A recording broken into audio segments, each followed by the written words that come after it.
이재용 삼성전자 부회장이 6세대 이동통신을 향해 뛰고 있습니다. 이 6G라는 단어는 우리에게 되게 낯설게 느껴지죠. 이 얘기가 지금 요새 언론에서 굉장히 많이 나오는데 아마 많은 분들이 이런 생각을 하셨을 거예요. 아니 5G도 지금 제대로 안 되는데 무슨 6G 얘기를 벌써부터 하는 거냐. 하지만 과연 그럴까요? 우리가 지금 계속 많이 듣는 차세대 기술들, 뭐 메타버스라든지 인공지능, 자율주행 이런 걸 하려면 6G가 반드시 필요합니다. 아마 또 이런 생각하셨을 거예요. 아니 그거 원래 5G로 하는 거라며. 근데 그게 아니라고 합니다. 우리가 앞으로 계속해서 발전할 이 정보통신 기술 ICT의 과실을 제대로 따먹기 위해서는 반드시 6G 이동통신이 필요하다고 해요. 삼성전자 그리고 이재용 부회장이 6G를 향해 뛰고 있는 이유가 바로 여기에 있습니다. 왜 도대체 5G가 아니라 6G여야 한다는 건지, 그리고 이 삼성전자는 과연 이 6G 시장에서는 지금까지 계속 밀려왔던 이 화웨이 같은 중국의 통신장비 업체들을 이길 수 있을지.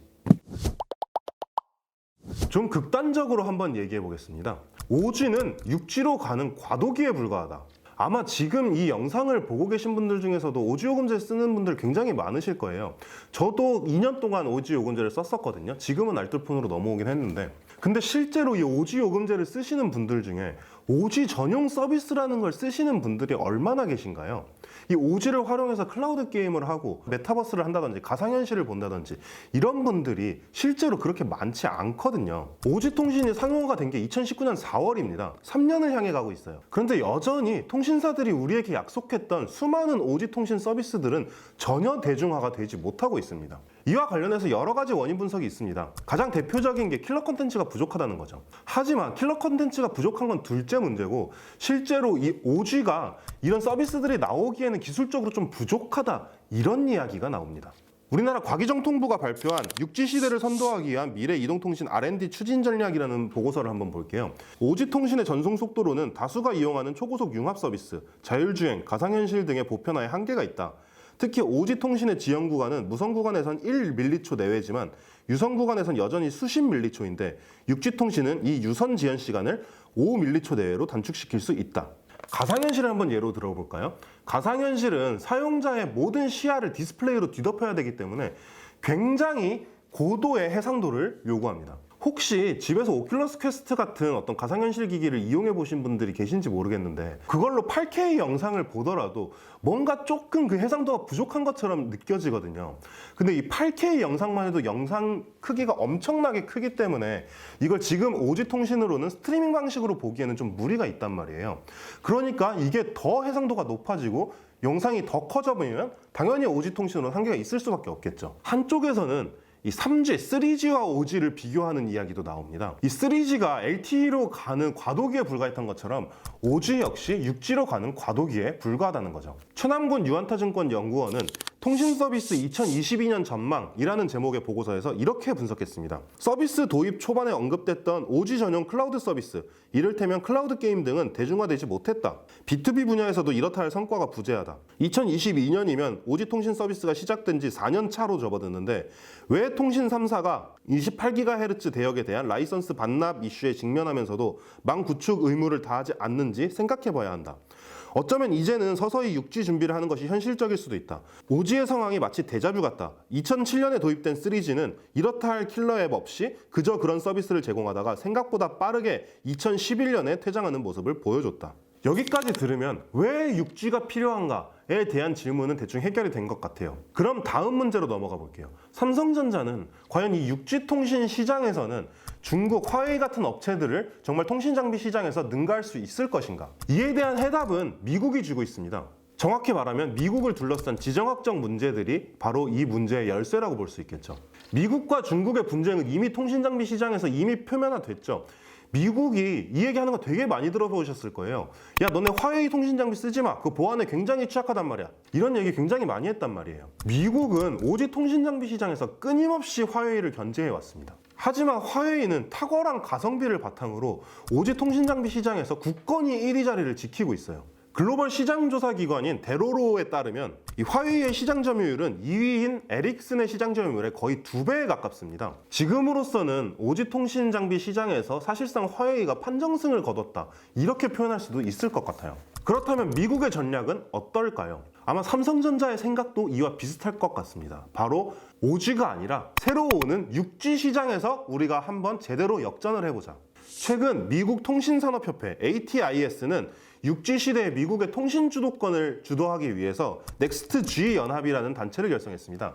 여기에 보면 당연히 버라이즌이나 AT&T 같은 미국의 통신사들이 들어가 있고 또 에릭슨, 삼성전자 같은 이 통신 장비 회사들이 또 여기 포함되어 있어요. 이 넥스트 G 연합을 보면 사실상 미국의 의도가 굉장히 분명하게 보입니다. 미국과 미국의 동맹국들을 중심으로 한 6G 밸류 체인을 구성하겠다는 거죠. 삼성전자는 일찍부터 6G 통신 기술을 향해 달려왔습니다. 이미 2019년에 삼성 리서치 산하 차세대 통신연구센터에서 6G 통신 연구를 얘네는 이미 시작을 했어요. 그리고 올해 7월에는 6G 통신 백서라는 어떤 보고서를 발간하기도 했죠. 최근에는 미국 연방통신위원회 FCC에서 6G 통신 실험을 위한 전파 사용 승인 허가를 받았습니다. 삼성전자는 이 허가를 통해서 이 6G 단말기와 그리고 기지국과 중장거리 통신을 할 수 있는지 이런 걸 실험하고 있다고 해요. 삼성전자는 미국의 눈으로 볼 때도 굉장히 최적의 파트너인 셈입니다. 사실 삼성전자는 지금까지는 그 통신장비 시장에서 그렇게 엄청나게는 두각을 드러내지 못했습니다. 3G, LTE 시절에도 삼성전자는 통신장비를 계속 만들어 왔어요. 하지만 이때는 에릭슨이나 화웨이 같은 전통의 통신장비 강호들을 뚫어내기는 좀 역부족이었어요. 그래서 삼성전자는 이때까지만 해도 신흥국 시장 위주로 공략을 해왔단 말이에요. 그러다가 5G 통신 시대가 왔죠. 삼성전자는 이 5G 통신이 기회가 될 거라고 생각하고 5G 통신 장비 시장 확대에 굉장히 많은 노력을 기울여왔습니다. 그래서 소기의 성과도 거뒀죠. 이 실제로 LTE나 3G 시절엔 뚫지 못했던 유럽 시장을 뚫어내는 성과도 거뒀다고 해요. 하지만 글로벌 시장조사기관 데로로에 따르면 2021년 상반기 기준 세계 통신장비 시장 점유율 1, 2위인 화웨이와 에릭슨의 점유율이 얼마냐면 각각 28.8%와 15%예요. 하지만 삼성전자의 점유율은 3.2%에 불과하거든요. 이게 2017년에는 1.5%였어요. 그러니까 사실 굉장히 많이 상승한 거긴 하죠. 하지만 여전히 두각을 드러내고 있다. 이렇게 보기에는 조금 어려울 것 같습니다. 그렇기 때문에 삼성전자는 지금 현재 시장인 5G, 5G 통신장비 시장에 주력하는 건 너무 당연한 얘기고 그와 함께 앞으로 열릴 시장인 6G 통신 시장에서 시장의 주도권을 잡기 위해서 지금 뛰고 있는 거죠. 미국과 마찬가지로요. 결국 미국과 중국의 분쟁이라는 어떤 지정학적인 문제 그리고 이 5G 통신의 그리 밝지 않은 미래 이런 걸 볼 때 삼성전자는 6G 통신 장비 시장에 굉장히 집중할 수밖에 없는 셈입니다. 사실 글로벌 통신 지금 시장 상황의 경쟁을 살펴보면 이미 6G 통신 경쟁으로 넘어갔다는 이야기도 나와요. 앞에 언급했던 과기정통부의 보고서를 다시 한번 보면 이렇게 얘기하고 있습니다.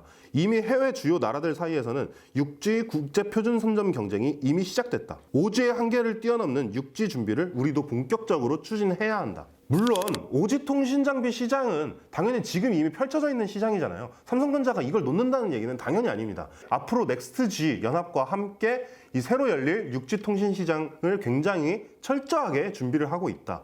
이런 의미로 봐야 할 것 같습니다. 이재용 부회장은 최근에 미국을 방문한 다음 냉혹한 현실을 깨달았다.